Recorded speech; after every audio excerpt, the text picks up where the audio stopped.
Saya Ozirianto mewakili Lasnas LMI dalam hal ini sebagai Direktur Kemitraan dan Marketing ya. Alhamdulillah hari ini kita bisa melaksanakan pelatihan digital marketing kepada teman-teman ODGJ ya. Ini satu hal yang menarik ya. Buat kami biasanya pemberdayaan itu hanya berhenti kepada pemberdayaannya, programnya saja. Padahal selanjutnya yaitu terkait dengan penjualan atau marketnya itu penting. Karena apa? Ketika kita sudah produksi dan tidak bisa kita jual ya berarti di situ sehingga kemakmuran dari sisi yang kita harapkan meningkat dari sisi ekonominya tidak terjadi. Karena apa? Karena secara sisi pasar tidak ada atau tidak ada skill. Maka hari ini ketika produksi sudah dilakukan, maka poin penting adalah berikutnya adalah terkait dengan marketnya. Nah hari ini market yang sudah kita pahami digital marketing dan ini sangat penting untuk bisa menumbuhkan secara ekonomi maupun secara finansial buat teman-teman di sini. Itu sih dari LMI insya Allah. Untuk pendistribusian bantuannya Pak untuk teman-teman ODGJ sebagai penerima manfaat gimana Pak dari sisi LMI sendiri? Sebenarnya LMI ini lembaga amil zakat ya, yang fokusnya memang dana ZIS ya, zakat infak sedekah. Tapi kami juga mengkolaborasikan dengan DJSL, dana sosial lainnya. Maka peruntukannya tidak hanya 8 asnaf dalam hal ini jadinya. Jadi juga penerima manfaatnya boleh di luar 8 asnaf ya, fakir miskin dan seterusnya, di luar itu juga boleh. Maka hari ini sangat dimungkinkan kami mengkolaborasikan ini dari sisi dana sosialnya.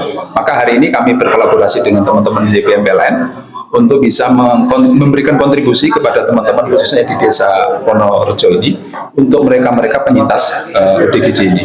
Dan kami berharap ini tidak berhenti di sini dan harapan kami adalah mereka bisa diberdayakan, mereka bisa lebih mandiri lagi dan itu bisa memberi harapan yang jauh lebih baik ke depan buat mereka insyaallah.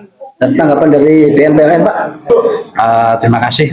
Insya Allah memang YBM adalah Yayasan Baitul Mal yang memang diberi amanat oleh muzaki karyawan-karyawati PLN yang muslim. Yang seperti yang disampaikan adalah mempunyai amanat untuk menyalurkan zakat profesi kepada yang berhak menerimanya.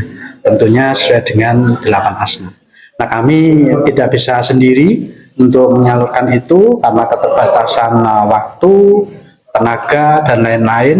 Kami berkolaborasi, kerjasama, termasuk alhamdulillah hari ini bisa kerjasama dengan LMI yang notabene sudah melopori dan menjalin koordinasi aktif dengan bapak-bapak yang ada di desa, di kecamatan, dan termasuk di rumah sakit jiwa dalam artian untuk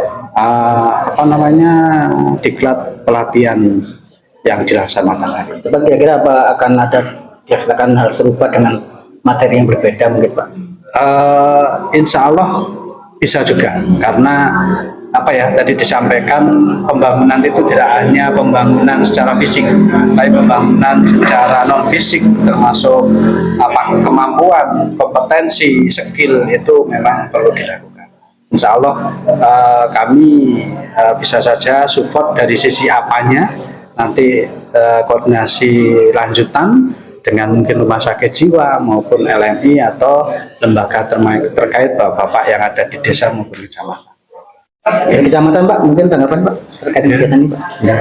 Dari kecamatan khususnya mewakili dari semua unsur yang ada di wilayah Singosari sangat-sangat berterima kasih khususnya kepada LMI yang sudah sangat peduli kepada warga kami yang bisa dikatakan kurang beruntung, yang mana pada hari ini sudah dilakukan pembinaan yang penerima manfaatnya berupa pelatihan digital marketing.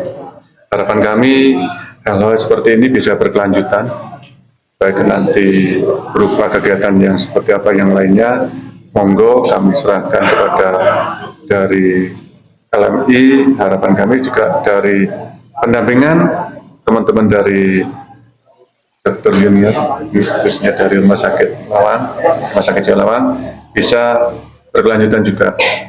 Karena besar sekali manfaatnya bagi khususnya warga kami yang di Desa Wonorejo ini yang sangat-sangat kurang beruntung, yang mana ini sudah mulai bergeliat, sudah kelihatan hasilnya, yang seperti hasil karyanya sudah kelihatan.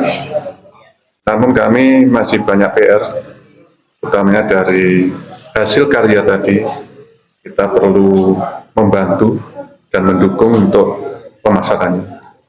Itu memang PR kami di pemerintah kecamatan, dan nantinya ke depannya kami berusaha untuk memberikan peluang kepada teman-teman di Wonorejo untuk berkolaborasi dari berbagai instansi atau yang membidangi, khususnya kalau di Kabupaten Malang ada Disperindak. Nanti kami sondingkan dengan teman-teman Disperindak biar semua hasil karya dari teman-teman yang di Wonorejo ini bisa terangkat dan bisa dikenal oleh masyarakat luas. Ya, seperti itu Mas.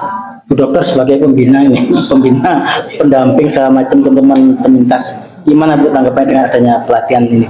Baik, jadi buat saya ini adalah suatu hal yang sangat keren gitu, karena ini adalah selangkah lebih jauh dalam psikiatri modern atau masalah kesehatan jiwa modern. Jadi kalau dulu mungkin orang dengan gangguan jiwa itu dirawat hanya sampai berhenti ngamuk-ngamuk, berhenti keluyuran di jalan, berhenti ngomong sendiri dan sebagainya, berhenti melukai orang lain dan sebagainya. Tapi di psikiatri modern sebetulnya tujuan pemulihan itu lebih ke arah bagaimana dia kemudian bisa menjadi pulih dan kembali menjadi warga bermartabat yang mandiri gitu, baik secara fisik maupun secara ekonomi gitu. Jadi kita berharap bahwa dengan siapapun dia nanti tinggal, ketika keluarganya mungkin sudah tidak ada, dia tetap bisa menjalani hidupnya dengan baik kayak gitu. Karena dia punya penghasilan, karena dia bisa merawat dirinya sendiri.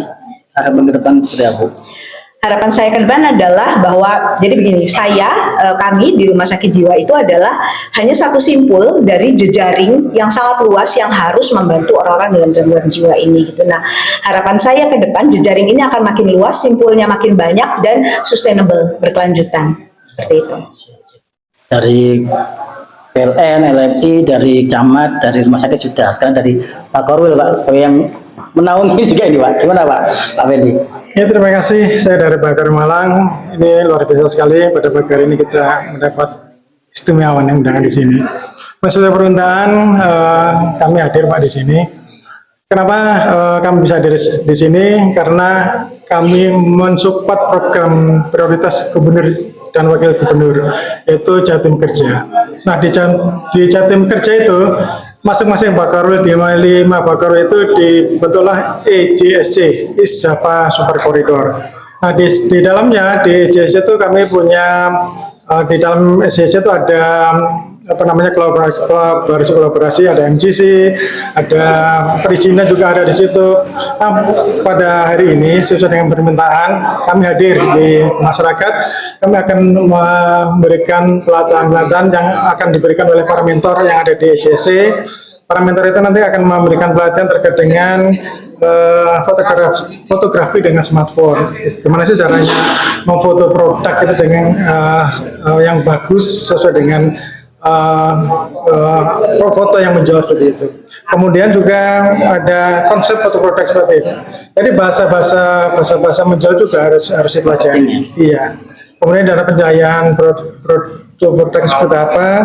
Kemudian ada editing dan juga ada simulasi foto produk. Pada hari ini akan kita berikan materi ini sesuai dengan perintah. Kemudian apa yang kami berikan bermanfaat bagi para penerima manfaat.